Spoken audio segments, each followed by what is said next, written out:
ඉතින් ආයිබෝවන් ලංකා ඉතිහාසය ගැන කතා කරනකොට රාජ්‍යත්වය උදෙසා තම පියා ඝාතනය කරපු අවස්ථා කීපයක්ම අපට හම්බෙනවා. හැබැයි මේ අතරින් කොට්ටේ රාජධානියේදී සිද්ධ වෙච්ච විජයබා කොල්ලය ප්‍රධාන තැනක් අරගෙන තියෙනවා. ඉතින් අද කතා කරන්න යන්නේ විජයබා කොල්ලය.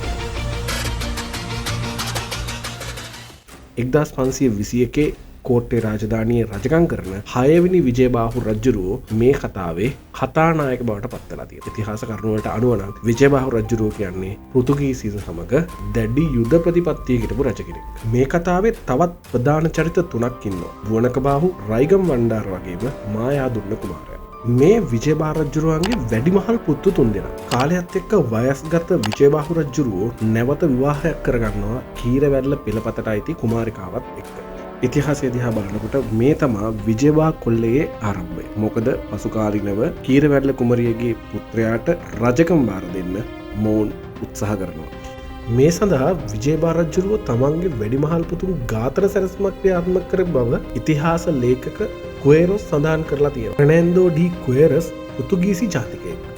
මේ සැලැස්ම ගැන දැනගන්න කුමාරවරු කෝට්ටේ රාජධානියෙන් සෙන්කඩගලට පැනලා යනවා. සෙන්කඩගල රාජධානියේ මේ වෙනකොට රජකම් කරන්නේ ජයවීර අස්ථානයක්. සේනා සම්මත වික්‍රමබාහු රජුරුවන්ගේ පුත්‍රයා. මායාදුන්න කුමාරයාගේ ඉල්ලීම පරිදි සෙන්කඩගල සේනා බලය ඔහුට හිමි වෙනවා තමන්ගේ රාජ්‍ය උරුමය රැකගැනීම සඳහා. මෙම යුද බලයක් සමග කෝට්ටේ රාජධානිය වටලන කුමාරවරුන්ට යටත් වීමට විජයබා රජුරවන්ට සිද්ධ වෙනවා. කුමාරවරුන්ගේ ඉල්ලීම පරිදි ඝාතන සැලැස්මට සහාය දුන්න කදුරේ බණ්ඩාර සහ ඒකනායක මුදලි අමාත්‍යවරු සිරභාරයට පත් වෙනකොට ඒකනායක මුදලි පැනලා ගියා කදුරේ බණ්ඩාරයා කසපාරේ තමන්ගේ ජීවිතය අවසන් කරනවා. පළමු ප්‍රයත්නය ව්‍යර්ථ වුණත් විජයබාහු රජුරුව නැවත වතාවක් කුමාරවරුන්ව ඝාතන සැලැස්මක් පියත් කරනවා. එම සැලැස්ම පිළිබඳවත් කලින්ම දැනගන්න කුමාරවරු රජුරුවන්ව සිරාඩස්සියට ගෙනීමටත් මාලිගාව කොල්ල කෑමටත් උත්සුක වෙනවා. ඉතින් මෙතනදී සිදුවන ගැටුමකින් මායාදුන්න කුමාරයා අතින් විජයබා රජුරුවන්ව ඝාතනය වෙනවා. 1521 සිදුවෙච්ච මේ සිදුවීම පසු කාලිනව අපේ ලේඛකයන් විසින් විජයබා කොල්ලේ හැටියට නම් කරලා තියෙනවා.